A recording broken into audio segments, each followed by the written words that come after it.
ঘুষকে মারা ঢুন্ডকে মারা অপারেশন সিঁদুর বা অপারেশন মহাদেবের সারসত্য এটাই যা সংসদে আজকে পেশ করেছেন কেন্দ্রীয় স্বরাষ্ট্রমন্ত্রী। কিভাবে এই পুরো অপারেশন চলেছে তার বর্ণনা দিয়েছেন অমিত শাহ, পাশাপাশি নিশানা করেছেন বিরোধীদের। এই অমিত শাহ নেতৃত্বাধীন দিল্লি পুলিশ গতকাল থেকে রয়েছে সংবাদ শিরোনামে, কারণ মমতা বন্দ্যোপাধ্যায়ের একটা পোস্ট। দিল্লি পুলিশের বাঙালি হেনস্থার মমতা বন্দ্যোপাধ্যায়ের দাবি খারিজ করেছে দিল্লি পুলিশ, আর তা নিয়ে মুখ্যমন্ত্রীকে আজ আক্রমণ শানিয়েছেন বিরোধী দলনেতা। তা নিয়ে আলোচনা চলবে, কিন্তু শুরুতে আজকের অত্যন্ত গুরুত্বপূর্ণ কিছু বিষয়। দিল্লিতে বাঙালি হেনস্থার অভিযোগ, মমতা বন্দ্যোপাধ্যায়ের অভিযোগ খারিজ দিল্লি পুলিশের। গুজবের মাস্টার এই বলে আক্রমণ শানিয়েছেন শুভেন্দু অধিকারী। নালিশ করা উচিত, মামলা করা উচিত দিল্লি পুলিশের, একথা বলছেন তিনি। মুখ্যমন্ত্রীর সাজানো ভিডিও দিল্লি পুলিশের নালিশ সৌমেন্দু অধিকারী, রীতিমতন তিনি মেল করে এই নালিশ করেছেন। থ্রেট করা হবে আগেই বলেছিলাম, পুলিশি হেনস্থার অভিযোগে অনড় মমতা, যে কথা তিনি বলেছিলেন আজও নিজের অবস্থানে অনড় রয়েছেন তৃণমূল নেত্রী। অপারেশন মহাদেব খতম, পেহেলগাঁওয়ের 3 হামলাকারী। সংসদে তথ্য পেশ অমিত শাহ। কেন্দ্রীয় স্বরাষ্ট্রমন্ত্রী ডিটেল তথ্য পেশ করেছেন অপারেশন মহাদেব এবং অপারেশন সিঁদুর নিয়ে। সরকারে আছি, হামলার দায়ও আমাদের, বিবৃতি কেন্দ্রীয় স্বরাষ্ট্রমন্ত্রীর। এর পরেও পদে প্রশ্ন তুলছে এখানে বিরোধী যারা সাংসদরা রয়েছেন। এর পরেও কেন্দ্রীয় স্বরাষ্ট্রমন্ত্রী নিজের আসনে থাকেন কোন এখতিয়ারে? 1 ঘন্টা ধরে পেহেলগাঁওতে হত্যালীলা চালানো হয়েছে, নাগরিকের সুরক্ষায় ব্যর্থ সরকার। আক্রমণ শানিয়েছেন প্রিয়াঙ্কা গান্ধী এবং কিছুক্ষণ আগে সরাসরি আপনারা শুনলেন যে আক্রমণ শানিয়েছেন রাহুল গান্ধীও। কিন্তু শুরুতে আপনাদের দেখাতে চাইবো যে ভাষা, এই ভাষা নিয়ে সন্ত্রাস কিভাবে চলছে বলে তৃণমূল নেত্রী অভিযোগ করছেন, এবং যেভাবে গোটা বিষয়টা কার্যত বিজেপি এবং তৃণমূলে গোটা জায়গাটা এসে পৌঁছেছে। মালদার পরিযায়ী শ্রমিকের পরিবারকে দিল্লিতে হেনস্থার যে অভিযোগ মমতা বন্দ্যোপাধ্যায় করেছিলেন, এবার তা নিয়ে মমতা বন্দ্যোপাধ্যায়ের বিরুদ্ধে গুজব ছড়ানোর অভিযোগ তুললেন বিরোধী দলনেতা। পাল্টা তৃণমূল নেত্রী বলছেন, আমরা চাইবো ওরা ফিরে আসুক, বাদ বাকিটা কে মিথ্যে বলছে আর কে সত্যি সেটা প্রমাণিত হয়ে যাবে। অর্থাৎ নিজের অবস্থানে এখনো অনড় রয়েছেন তৃণমূল নেত্রী। গুজব রটনার মাস্টার মমতা ব্যানার্জি। দেখুন সিসিটিভি ফুটেজ, জেনে গেছে জনতা মিথ্যাবাদী মমতা। আমরা চাইবো ফিরে আসুক, বাদ বাকিটা কে মিথ্যে বলছে আর কে সত্য বলছে সে তো সত্যি কথাই প্রমাণিত হয়ে যাবে। বিজেপি শাসিত দিল্লিতে মালদার পরিযায়ী শ্রমিকের পরিবারকে হেনস্থার অভিযোগ নিয়ে মমতা বন্দ্যোপাধ্যায়ের বিরুদ্ধে গুজব ছড়ানো ও মিথ্যাচারের অভিযোগ তুললেন শুভেন্দু অধিকারী। মুখ্যমন্ত্রীর বিরুদ্ধে এ নিয়ে দিল্লির সাইবার ক্রাইম ব্রাঞ্চে অভিযোগ করলেন শুভেন্দু অধিকারীর ভাই কাঁথির বিজেপি সাংসদ সৌমেন্দু অধিকারী। শুধুমাত্র পরিযায়ী শ্রমিক নয়, বিজেপি শাসিত দিল্লিতে তাদের শিশু সন্তানের ওপরেও অত্যাচার করা হচ্ছে বলে অভিযোগ তুলে রবিবারই এই ভিডিওটি পোস্ট করেন মমতা বন্দ্যোপাধ্যায়। এই দেখো আমার ছেলে কি করেছে, মারা ধরে সবকিছু 1.5 বছরে আছে। এই দেখো কপাল টপাল সব ফাটিয়ে দিয়েছে মারে পুলিশ বেলায়। দিল্লির এই ভিডিও শেয়ার করে মমতা বন্দ্যোপাধ্যায় লিখেছিলেন, সাংঘাতিক সন্ত্রাস। দেখুন দিল্লি পুলিশ মালদার চাঁচলের এক পরিযায়ী পরিবারের এক শিশু ও মাকে কি নিষ্ঠুরভাবে মেরেছে। দেখুন বাঙালিদের বিরুদ্ধে বিজেপির ভাষা সন্ত্রাসে একটি শিশুরও পরিত্রাণ নেই। সোমবার বোলপুরের সভা থেকেও এই প্রসঙ্গ তোলেন মমতা বন্দ্যোপাধ্যায়। পুলিশ তাদের এই থানা থেকে ওই থানা, ওই থানা থেকে এই থানা নিয়ে যাচ্ছে, কবে মিসিং করিয়ে দেবে যাতে ওদের পাত্তা না পাওয়া যায়, তারপরে বলবে এটা ফেক। এরই মধ্যে দিল্লির ওই ঘটনা প্রসঙ্গে ওই দিনের ওই সময়কার সিসিটিভি ফুটেজ প্রকাশ করে কেন্দ্রীয় স্বরাষ্ট্র মন্ত্রকের অধীনস্থ দিল্লি পুলিশ মমতা বন্দ্যোপাধ্যায় তোলা অভিযোগ সম্পূর্ণ ভিত্তিহীন বলে খারিজ করে দেয়। Honourable chief minister of West Bengal उनके ट्विटर हैंडल से एक ट्वीट किया गया जिसमें ये बताया गया कि दिल्ली पुलिस के द्वारा एक बंगाली स्पीकिंग महिला और उसके बच्चे को असॉल्ट किया गया। जो पूरा वीडियो है ये बेसलेस है, फैब्रिकेटेड है, इसमें कोई भी सच्चाई नहीं है। ঘটনার সময়ের সিসিটিভি ফুটেজ প্রকাশ করে মমতা বন্দ্যোপাধ্যায় দাবিকে ভিত্তিহীন বলে উড়িয়ে দিয়ে আক্রমণ শানিয়েছেন শুভেন্দু অধিকারী। গুজব এবং মিথ্যা রটানোর ক্ষেত্রেও আন্তর্জাতিক মানের যদি কোনো পুরস্কার থাকে সেটা পাওয়ার যোগ্যতা একমাত্র মমতা ব্যানার্জি রাখেন।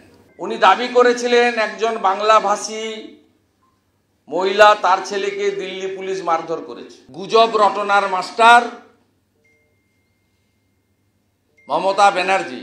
দিল্লিতে থাকা বাঙালিদেরকে অনুরোধ করব, মমতা ব্যানার্জির বিরুদ্ধে বিএনএসের অন্তর্গত ওনার ফেক পোস্টের জন্য এফআইআর করা উচিত এবং দিল্লি পুলিশের কাছে দাবি করব অবিলম্বে মমতা বন্দ্যোপাধ্যায়ের বিরুদ্ধে সাইবার অ্যাক্ট অনুযায়ী ব্যবস্থা নেওয়ার জন্য। আমি কালকেই বলেছিলাম না, ওই বাচ্চাটার কথা আমি বলেছিলাম, ওদের কালকেই সব একটার পর একটা থানায় নিয়ে যাওয়া হয়েছে। আমি কাল মিটিংয়ে দাঁড়িয়ে বলেছিলাম, রেকর্ড চেক করুন, এবং ওদের থ্রেট করা হবে। হয়েছে সেটাই। এরপর আমরা চাইবো তারা ফিরে আসুক, আমরা চাইবো ফিরে আসুক।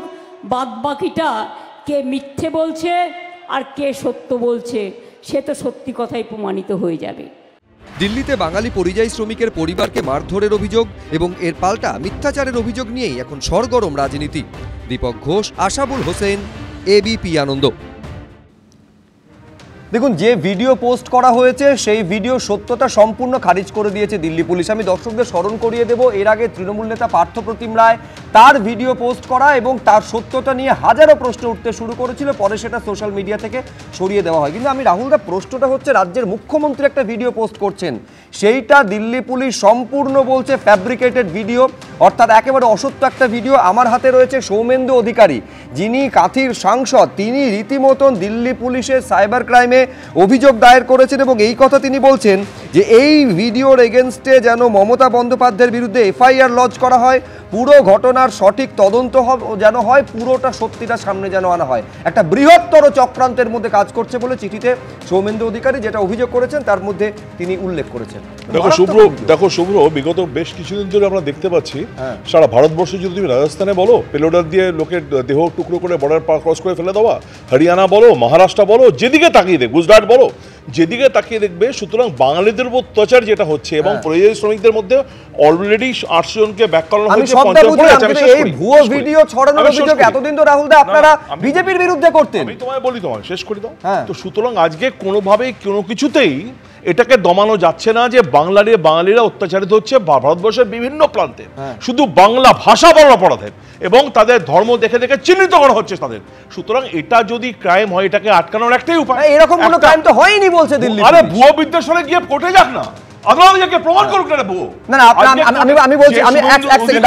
আমি বলছি সৌমেন্দু অধিকারী দিল্লি পুলিশ অভিযোগ করেছেন।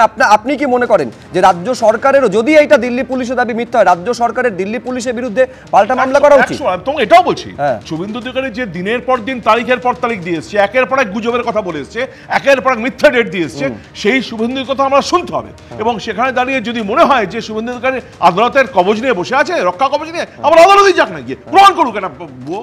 আজকে সেটা বলে খালি প্রমাণ হয় না শুভ্র, আজকে তাই বলে তুমি আজকে শুভেন্দু অধিকারী কথা শুনতে হবে না, কিন্তু এটা যে মিথ্যে ভিডিও সেটা তো দিল্লি পুলিশ বলেছে, শুভেন্দু অধিকারী তো বলেননি। কিন্তু আমি এইখানে দ্রুত একবার আসতে চাইবো বিমল শঙ্কর নন্দর কাছে। আমি বলছি, বিমল দা, এখনো পর্যন্ত আপনি যারা দর্শকেরা এই মুহূর্তে যদি মুখ্যমন্ত্রীর এক্স হ্যান্ডেল দেখেন, এখনো পর্যন্ত ভিডিওটা রয়েছে, তার মানে মুখ্যমন্ত্রী এইটা স্পষ্ট করে দিয়েছেন তিনি নিজের অবস্থানে অনড় রয়েছেন। বাস্তবে এই ঘটনাটা ঘটেছে, স্পষ্ট তো তিনি বলছেন কি সত্য কি মিথ্যে পরে সেটা প্রমাণ হয়ে যাবে। এটা কথা বলি, তৃণমূলে ইনফ্যাক্ট বোলপুরে গতকাল তো মুখ্যমন্ত্রী বলেও দিয়েছিলেন যে পুলিশের পরে থানায় নিয়ে গেছে। আমি জানি তোমরা দেখিয়েছো, এগুলো আমি দেখেছি।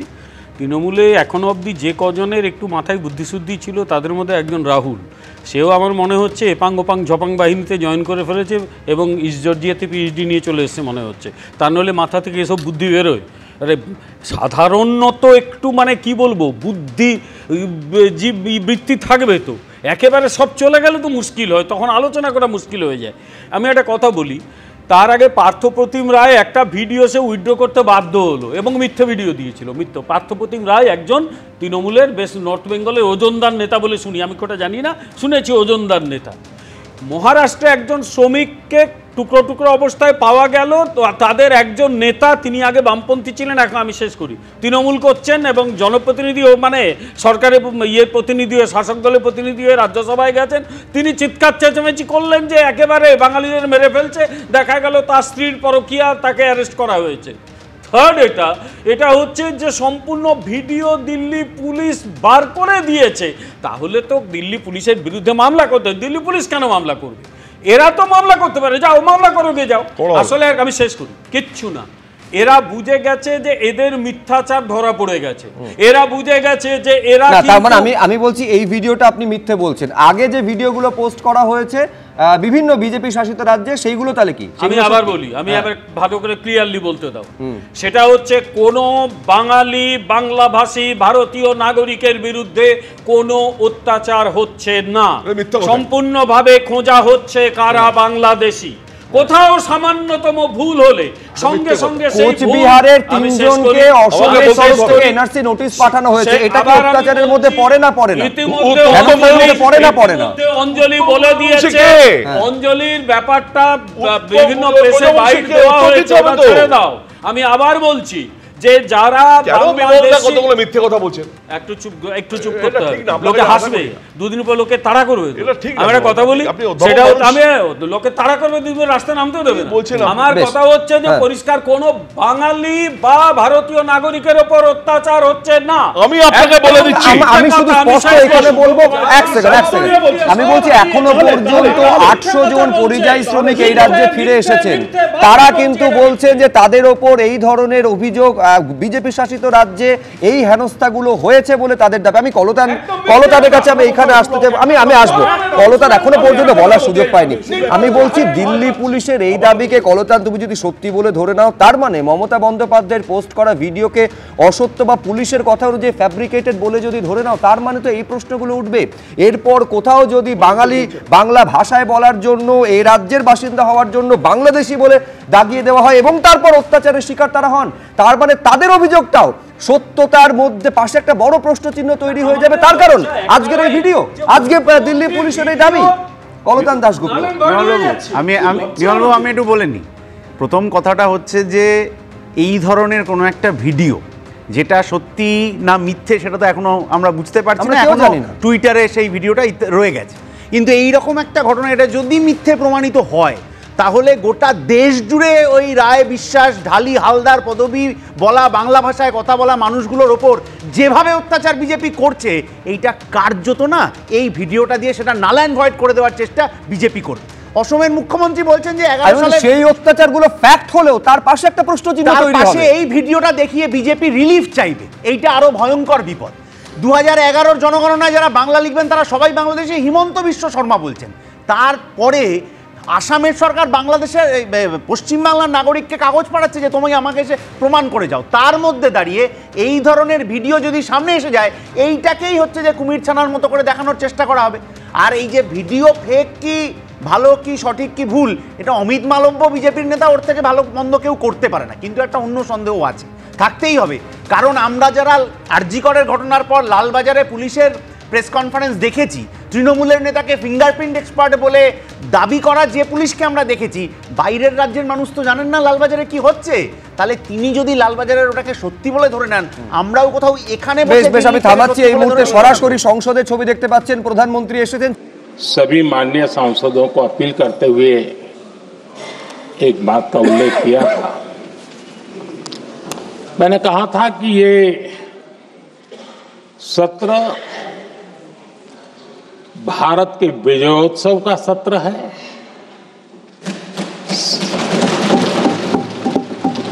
संसद का ये सत्र भारत के गौरवगान का सत्र है।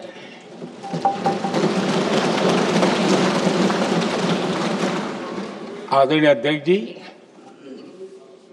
जब मैं विजयोत्सव की बात कर रहा हूं तब मैं कहना चाहूंगा कि ये विजयोत्सव आतंकी हेडक्वार्टर्स को मिट्टी में मिलाने का है।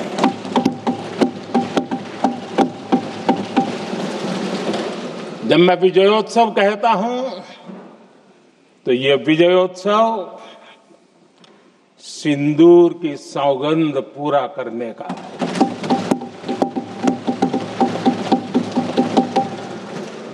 मैं जब ये विजयोत्सव कहता हूं तो ये भारत की सेना के शौर्य और सामर्थ्य का विजय गाथा कह रहा है। जब मैं विजयोत्सव कह रहा हूं तो 140 करोड़ भारतीयों की एकता, इच्छा शक्ति उसके एक अप्रतिम जीत का विजय उत्सव की बात करता हूं। आदरणीय अध्यक्ष जी, मैं इसी विजय भाव से इस सदन में भारत का पक्ष रखने के लिए खड़ा हुआ।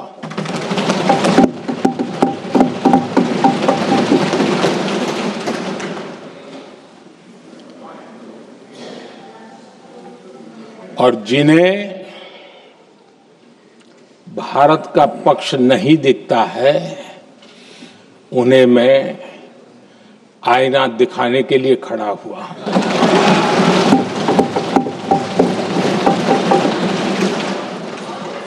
आदरणीय अध्यक्ष जी, मैं 140 करोड़ देशवासियों की भावनाओं में अपना स्वर मिलाने के लिए उपस्थित हुआ हूं। ये 140 करोड़ देशवासियों की भावना के जो गुंज है, जिस सदन में सुनाई दी है, मैं उसे अपना एक स्वर मिलाने खड़ा हुआ। आदरणीय अध्यक्ष जी, ऑपरेशन सिंदूर के दरमियान जिस प्रकार से देश के लोगों ने मेरा साथ दिया, मुझे आशीर्वाद दिए, देश की जनता मुझ पर कर्ज है। मैं देशवासियों का आभार व्यक्त करता हूं। मैं देशवासियों का अभिनंदन करता हूं। आदरणीय अध्यक्ष जी, 22 अप्रैल को पहलगाम में जिस प्रकार की क्रूर घटना घटी, जिस प्रकार आतंकवादियों ने निर्दोष लोगों को उनका धर्म पूछ पूछ करके गोलियां मारी, ये क्रूरता की पराकाष्ठा थी। भारत को हिंसा की आग में झोंकने का ये सुविचारित प्रयास था। भारत में दंगे फैलाने की ये साजिश थी। मैं आज देशवासियों का धन्यवाद करता हूं कि देश ने एकता के साथ उस साजिश को नाकाम कर दिया।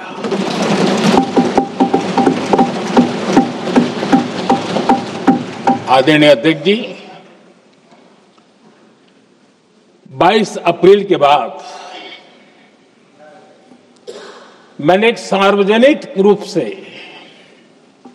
और विश्व को समझ में आए इसलिए कुछ अंग्रेजी में भी वाक्यों का प्रयोग किया था और मैंने कहा था ये हमारा संकल्प है, हम आतंकियों को मिट्टी में मिला देंगे।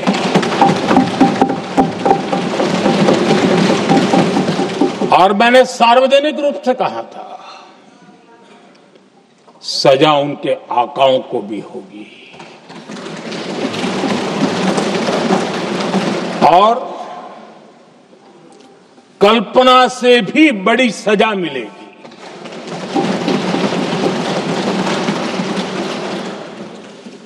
22 अप्रैल को मैं विदेश था, मैं तुरंत लौट के आया और आने के तुरंत बाद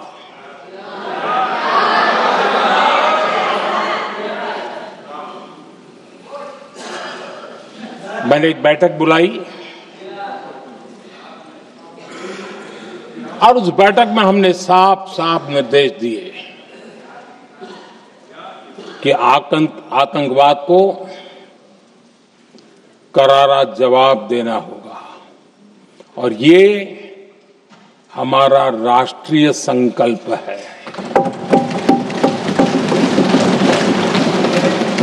आदरणीय अध्यक्ष जी, हमें हमारे सैन्य बलों की क्षमता पर पूरा विश्वास है, पूरा भरोसा है उनकी क्षमता पर, उनके सामर्थ्य पर, उनके साहस पर। सेना को कार्रवाई की खुली छूट दे दी गई और यह भी कहा गया कि सेना तय करें कब, कहां, कैसे, किस प्रकार से। ये सारी बातें उस मीटिंग में साफ साफ कह दी गई और कुछ बातें उसमें से मीडिया में शायद रिपोर्ट भी हुई है।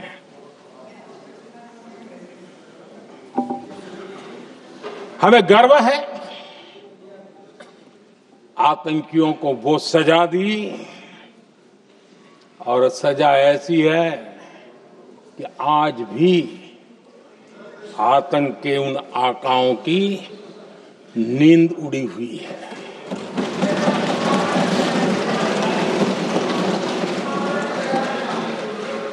आदरणीय अध्यक्ष जी, मैं हमारी सेना की सफलता के उससे जुड़े भारत के उस पक्ष को सदन के माध्यम से देशवासियों के सामने रखना चाहता हूं। पहला पक्ष, पहलगाम हमले के बाद से ही पाकिस्तानी सेना को अंदाजा लग चुका था कि भारत कोई बड़ी कार्रवाई करेगा। उनके तरफ से न्यूक्लियर की धमकियों के भी बयान आना शुरू हो चुके थे। भारत ने 6 मई रात और 7 मई सुबह जैसा तय किया था वैसी कार्रवाई की और पाकिस्तान कुछ नहीं कर पाया। 22 मिनट में 22 अप्रैल का बदला निर्धारित लक्ष्य के साथ हमारी सेना ने ले लिया। दूसरा पक्ष, आदरणीय अध्यक्ष जी, पाकिस्तान के साथ हमारी लड़ाई की तो कई बार हुई है, लेकिन ये पहली ऐसी भारत की रणनीति बनी कि जिसमें पहले जहां कभी नहीं गए थे वहां हम पहुंचे। पाकिस्तान के कोने कोने में आतंकी अड्डों को धुआं धुआं कर दिया गया।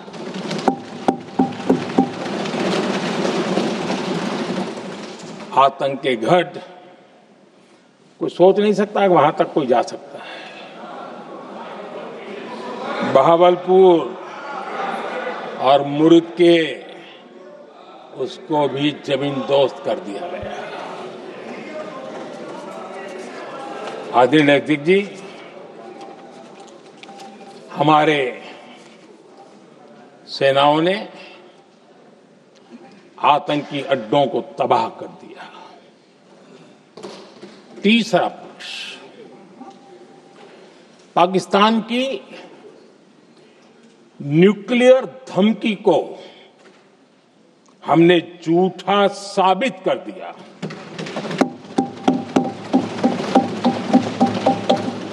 भारत ने सिद्ध कर दिया कि न्यूक्लियर ब्लैकमेलिंग अब नहीं चलेगा और न ही ये न्यूक्लियर ब्लैकमेलिंग के सामने भारत झुकेगा। आदरणीय अध्यक्ष जी, चौथा पक्ष, भारत ने दिखाई अपनी तकनीकी क्षमता पाकिस्तान के सीने पर सटीक प्रहार किया। पाकिस्तान के एयरबेस एसेट्स को भारी नुकसान हुआ और आज तक उनके कई एयरबेस आईसीयू में पड़े हैं। आज टेक्नोलॉजी आधारित युद्ध का युग है। ऑपरेशन सिंदूर इस महारत में भी सफल सिद्ध हुआ है।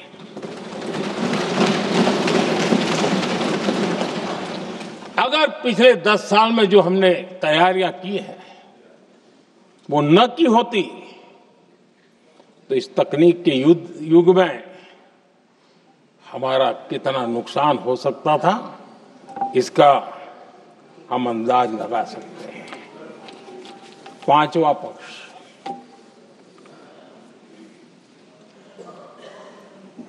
ऑपरेशन सिंदूर के दरमियान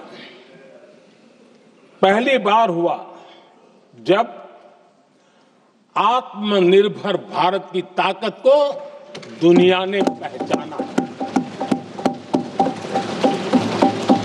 made in India drone, made in India missile ने पाकिस्तान के हथियारों की पोल खोल करके रख दी।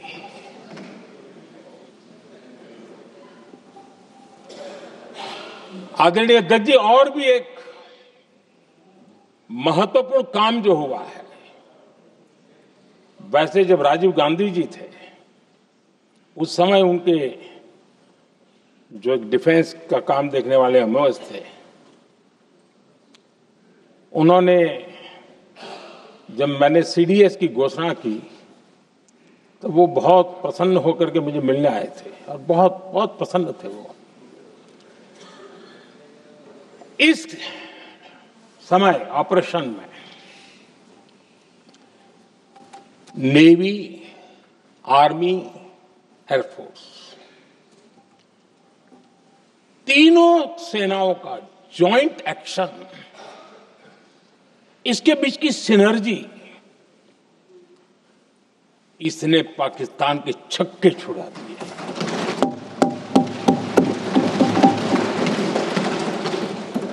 आदरणीय अध्यक्ष जी, आतंक की घटनाएं पहले भी देश में होती थी, लेकिन पहले आतंकवादियों के मास्टरमाइंड निश्चिंत होते थे और वो आगे की तैयारी में लगे रहते थे, उनको पता था कुछ नहीं होगा। लेकिन अब स्थिति बदल गई है। अब हमले के बाद मास्टरमाइंड को नींद नहीं आती। उनको पता है कि भारत आएगा और मार के जाएगा।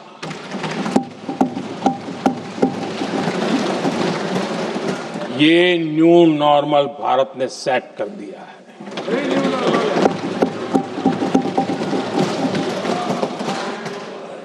आदरणीय अध्यक्ष जी, दुनिया ने देख लिया कि हमारी कार्यवाही का दायरा कितना बड़ा, स्केल कितना बड़ा। सिंदूर से लेकर के सिंधु तक पाकिस्तान पर कार्रवाई की है। ऑपरेशन सिंदूर ने तय कर दिया कि भारत में आतंकी हमले की, उसके आकाओं को और पाकिस्तान को भारी कीमत चुकानी पड़ेगी। अब ऐसे ही नहीं जा सकता। आदरणीय अध्यक्ष जी, ऑपरेशन सिंदूर से स्पष्ट होता है कि भारत ने 3 सूत्र तय किए हैं।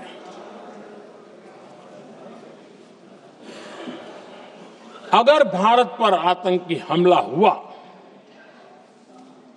तो हम अपने तरीके से, अपनी शर्तों पर, अपने समय पर जवाब दे करके रहेंगे।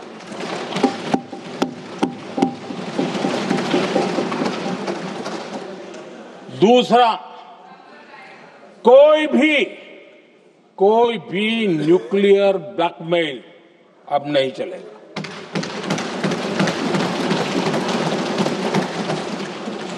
और तीसरा, हम आतंक की सरपरस्त सरकार और आतंक के आकाओं उनको अलग अलग नहीं देखेंगे। आदरणीय अध्यक्ष जी,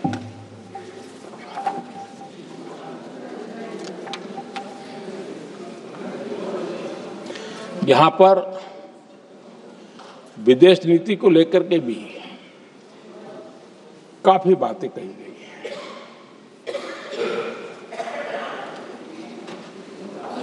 दुनिया के समर्थन को लेकर के भी काफी बातें कही गई हैं।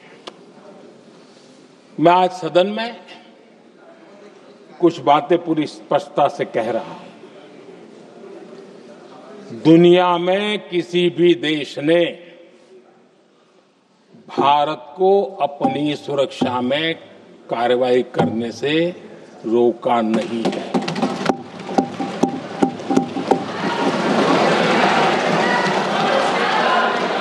संयुक्त राष्ट्र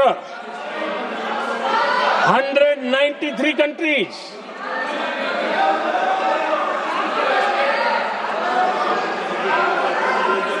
सिर्फ 3 देश 193 कंट्री में सिर्फ 3 देश ऑपरेशन सिंदूर के दौरान पाकिस्तान के समर्थन में बयान दिया था। Only 3 countries.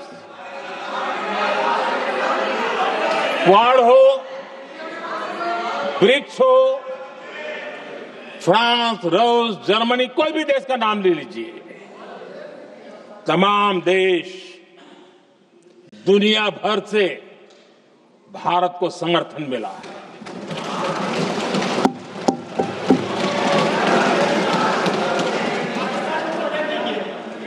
आदरणीय अध्यक्ष जी,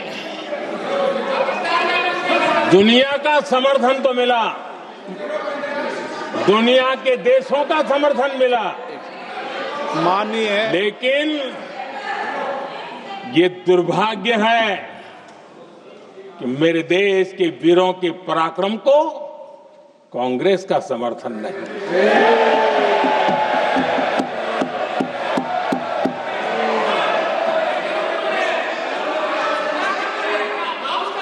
22 अप्रैल के बाद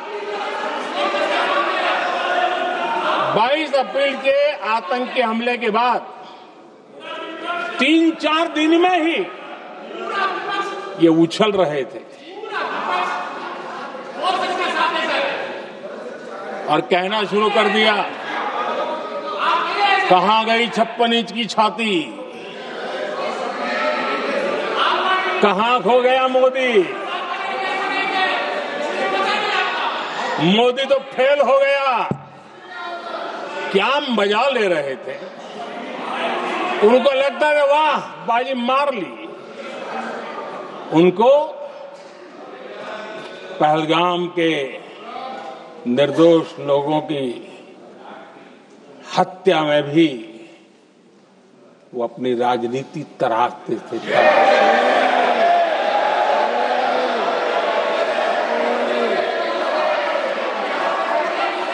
अपनी स्वार्थी राजनीति के लिए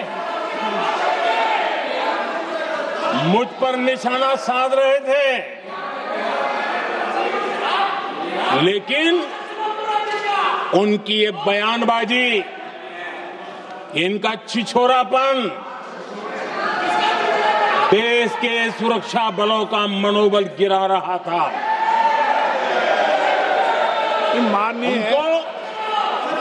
माननीय प्रतिपक्ष के नेता, 1 मिनट, प्रतिपक्ष के नेता आपकी बात सबने ध्यान से सुनी।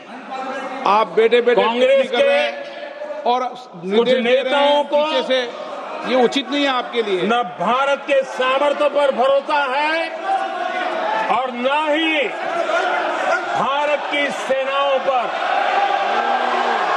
इसलिए वो लगातार ऑपरेशन सिंदूर पर सवाल उठा रहे हैं। ऐसा करके आप लोग मीडिया में हेडलाइंस तो ले सकते हैं, लेकिन देशवासियों के दिलों में जगह नहीं बना सकते।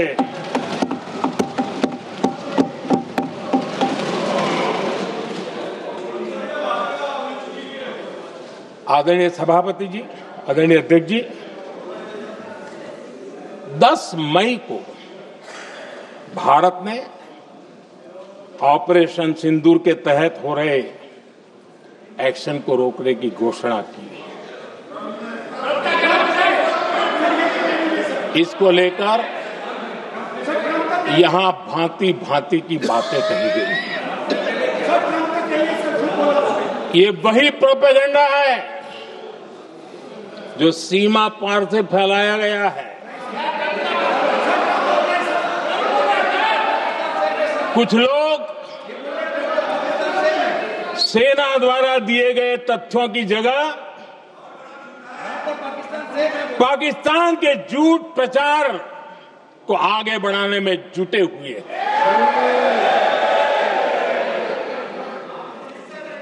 जबकि भारत का रुख हमेशा स्पष्ट रहा है। आदरणीय अध्यक्ष जी, कुछ चीजें मैं जरा स्मरण भी कराना चाहता हूं। जब सर्जिकल स्ट्राइक हुआ उस समय हमने लक्ष्य तय किया था, हमारे जवानों को तैयार करके, कि हम उनके इलाके में जाकर के आतंकियों के जो लॉन्चिंग पैड है उनको नष्ट करेंगे।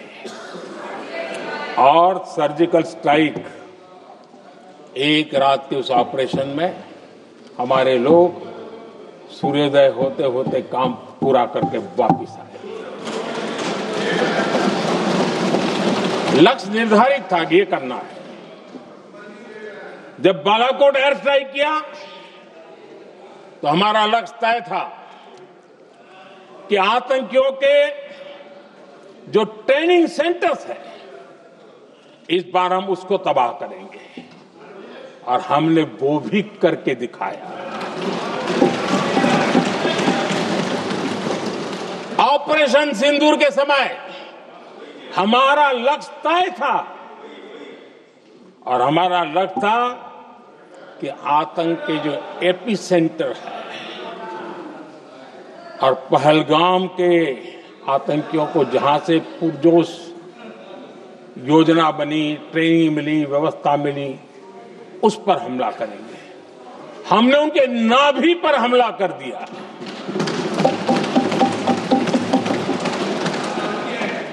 जहां पहलगाम के आतंकियों का रिक्रूटमेंट हुआ, ट्रेनिंग होती थी, फंडिंग होता था, उन्हें टेक्निकल सपोर्ट मिलता था, शस्त्र सरंजाम मिलता था, उस जगह को आइडेंटिफाई किया और हमने सटीक तरीके से ऑपरेशन सिंदूर के तहत आतंकियों की नाभि पे प्रहार कर दिया। और आदरणीय अध्यक्ष जी, इस बार भी हमारी सेना ने 100% लक्ष्यों को हासिल करके देश के सामर्थ्य का परिचय दिया।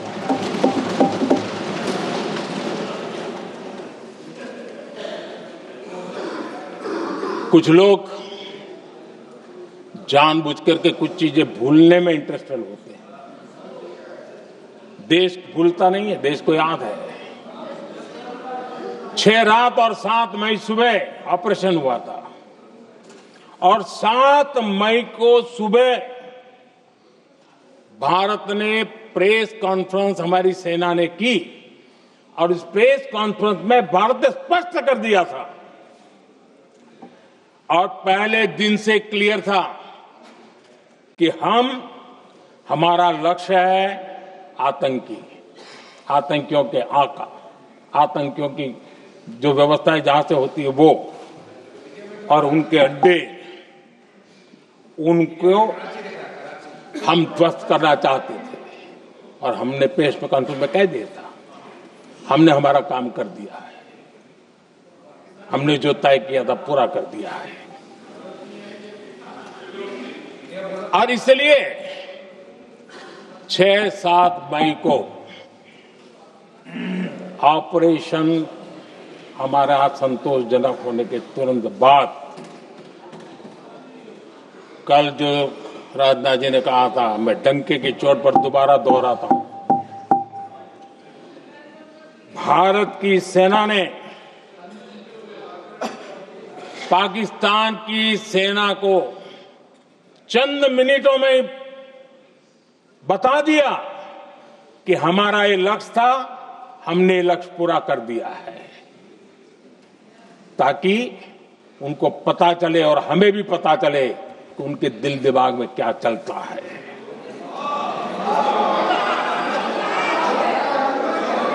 हमने अपना लक्ष्य 100% हासिल कर लिया था और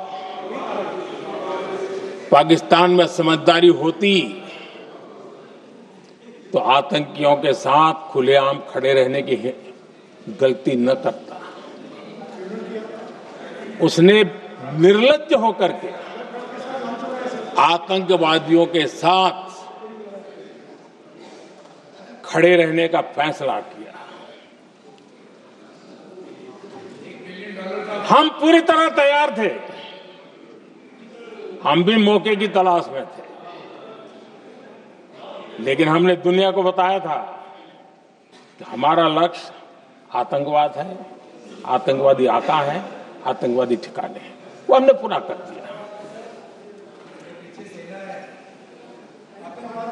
लेकिन जब पाकिस्तान ने आतंकियों की मदद में आने का फैसला किया और मैदान में उतरने की हरकत की, तो भारत की सेना ने सालों तक याद रह जाए ऐसा करारा जवाब दे करके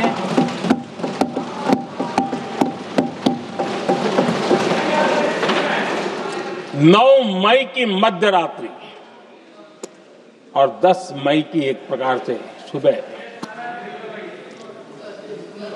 हमारी मिसाइलें उन्होंने पाकिस्तान के हर कोने में प्रचंड प्रहार किया, जिसकी पाकिस्तान ने कभी कल्पना नहीं की थी और पाकिस्तान को घुटनों पर आने के लिए मजबूर कर दिया।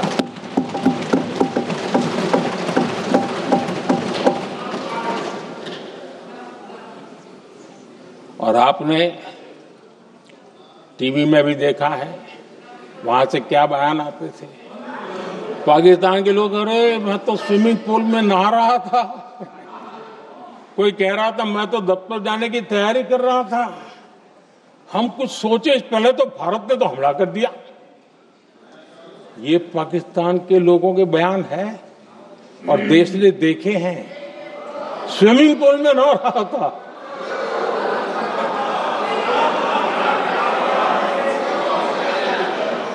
और जब इतना कड़ा प्रहार हुआ, पाकिस्तान ने कभी सोचा तक नहीं था, तब जाकर के पाकिस्तान ने फोन करके डीजीएमओ के सामने फोन करके गुहार लगाई, बस करो, बहुत मारा, अब ज्यादा मार झेलने की ताकत नहीं है, प्लीज हमला रोक दो। ये पाकिस्तान के डीजीएमओ का फोन था। और भारत ने तो पहले दिन ही कह दिया था, 7 तारीख सुबह की प्रेस देख लीजिए, कि हमने हमारा लक्ष्य पूरा कर दिया है। अगर आप कुछ करोगे तो महंगा पड़ेगा। और आप धीरे ऐसे कैसे चलता है? प्लीज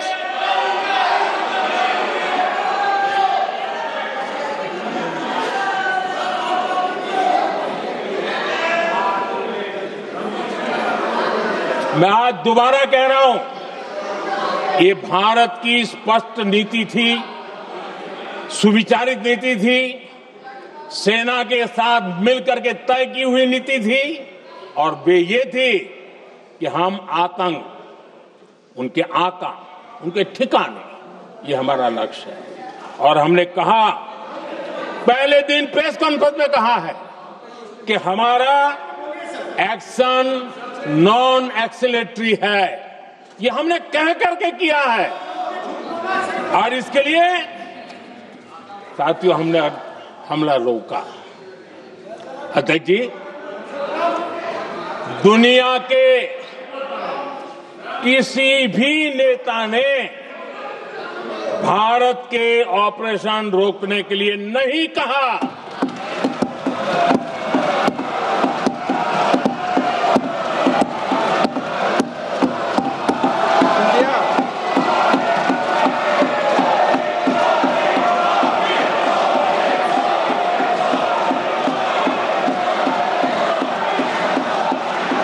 उसी दौरान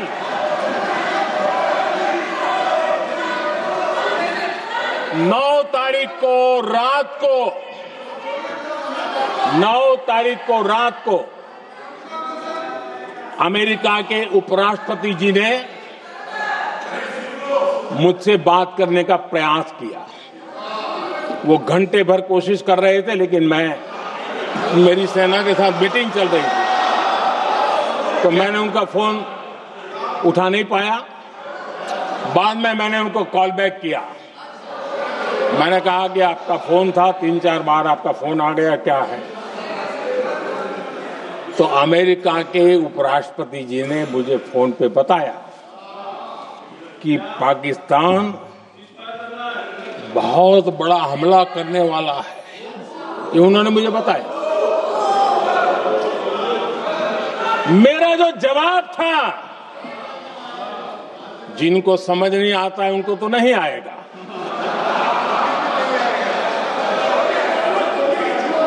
मेरा जवाब था, अगर पाकिस्तान का ये इरादा है तो उसे बहुत महंगा पड़ेगा। ये मैंने अमेरिका के उपराष्ट्रपति को कहा।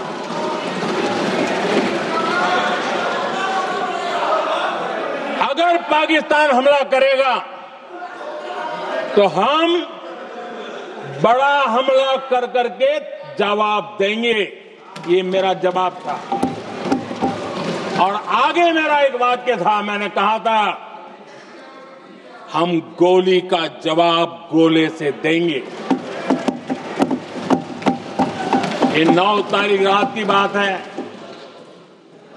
और 9 रात में और 10 सुबह हमने पाकिस्तान को सैन्य शक्ति को तहस नहस कर दिया था। और यही हमारा जवाब था, यही हमारा जज्बा था।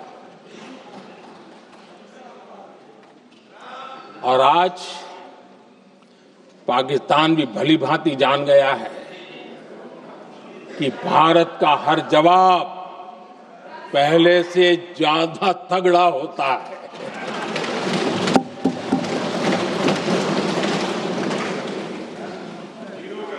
उसे ये भी पता है कि अगर भविष्य में नौबत आई तो भारत आगे कुछ भी कर सकता है। और इसलिए मैं फिर से लोकतंत्र के इस मंदिर में दोहराना चाहता हूं, ऑपरेशन सिंदूर जारी है।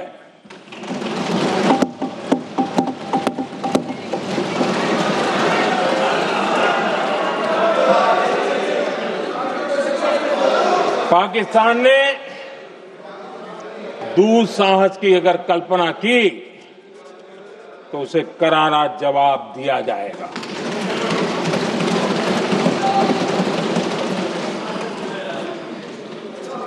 आदरणीय अध्यक्ष जी,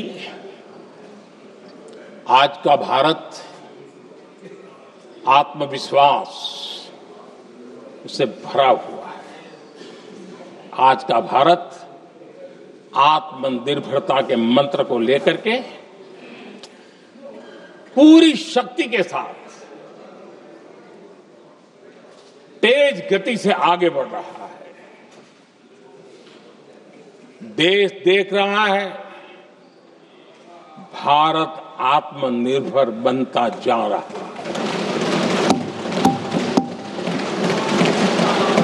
लेकिन देश ये भी देख रहा है कि एक तरफ तो भारत आत्मनिर्भरता की ओर तेज गति से आगे बढ़ रहा है, लेकिन कांग्रेस मुद्दों के लिए पाकिस्तान पर निर्भर होती जा रही है।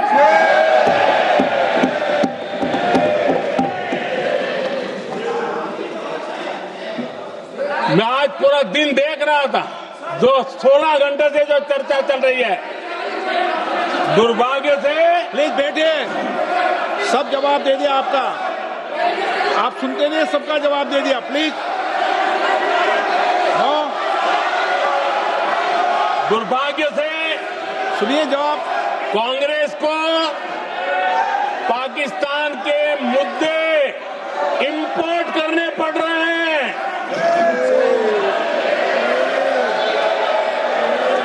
आदरणीय अध्यक्ष जी,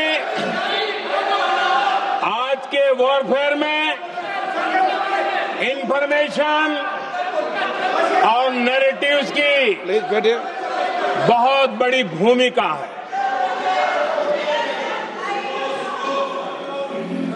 नैरेटिव घड़ करके, एआई का भी भरपूर उपयोग करके सेनाओं के मनोबल को कमजोर करने के खेल भी खेले जाते हैं। जनता के अंदर अविश्वास पैदा करने के भी भरपूर प्रयास होते हैं। दुर्भाग्य से कांग्रेस और उसके सहयोगी पाकिस्तान के ऐसे ही प्रपंच के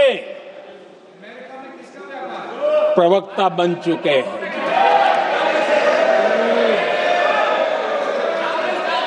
आदरणीय अध्यक्ष जी, देश की सेना ने, आदरणीय अध्यक्ष जी, ये तरीका है देश की सेना ने, बैठिए बैठिए, देश की सेना ने सर्जिकल स्ट्राइक की।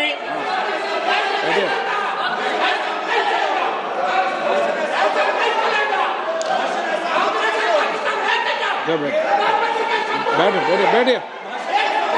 आदरणीय अध्यक्ष जी, देश की सेना ने सफलतापूर्वक सर्जिकल स्ट्राइक की तो तुरंत कांग्रेस वालों ने सेना से सबूत मांगे थे,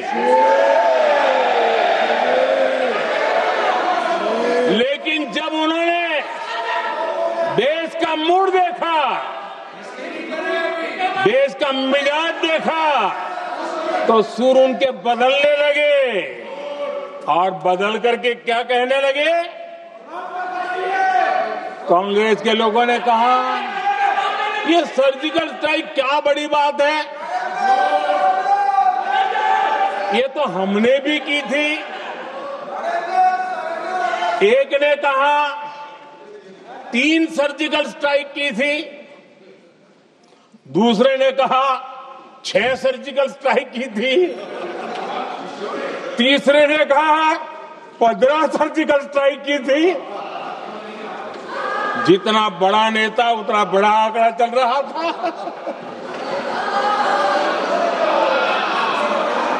आदरणीय अध्यक्ष जी, इसके बाद बालाकोट में सेना ने एयर स्ट्राइक की। अब एयर स्ट्राइक तो ऐसी थी कि वो कुछ कह नहीं सकते थे, इसलिए ये तो नहीं कहा कि भाई हमने भी की थी। उसमें तो उन्होंने समझदारी दिखाई, लेकिन फोटो मांगने लगे। एयर स्ट्राइक हुई तो फोटो दिखाओ, क्या कहां गिरा, क्या तोड़ा, कितना तोड़ा, कितने मरे, बस यही पूछते रहे। पाकिस्तान भी यही पूछता था, ये भी यही पूछते थे। इतना ही नहीं, आदरणीय अध्यक्ष जी, जब पायलट अभिनंदन पकड़े गए तो पाकिस्तान में तो खुशी का माहौल होना स्वाभाविक था कि उनके हाथ में भारतीय सेना का एक पायलट उनके हाथ लगा था। लेकिन यहां पर भी कुछ लोग थे जो कानों कानों में कह रहे थे, अब मोदी फंसा, अब अभिनंदन आए, मोदी ला करके दिखा दे, अब देखते हैं मोदी क्या करता है। आज डंके की चोट पर अभिनंदन वापिस आएगा।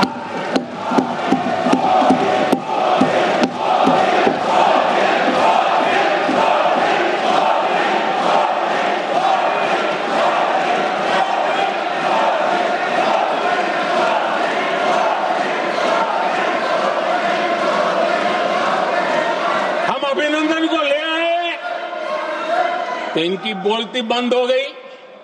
इनको लगा यार कि नसीब वाला आदमी है, हमारा हथियार हाथ से निकल गया।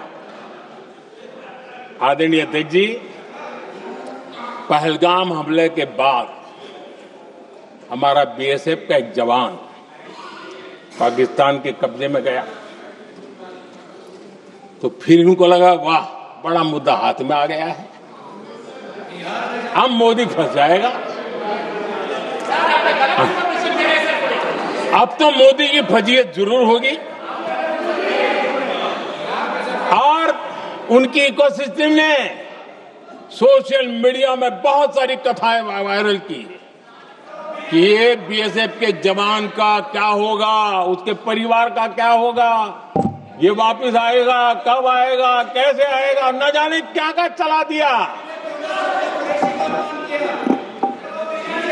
आदरणीय अध्यक्ष जी, बीएसएफ का वो जवान भी आन बान शान के साथ वापस आया।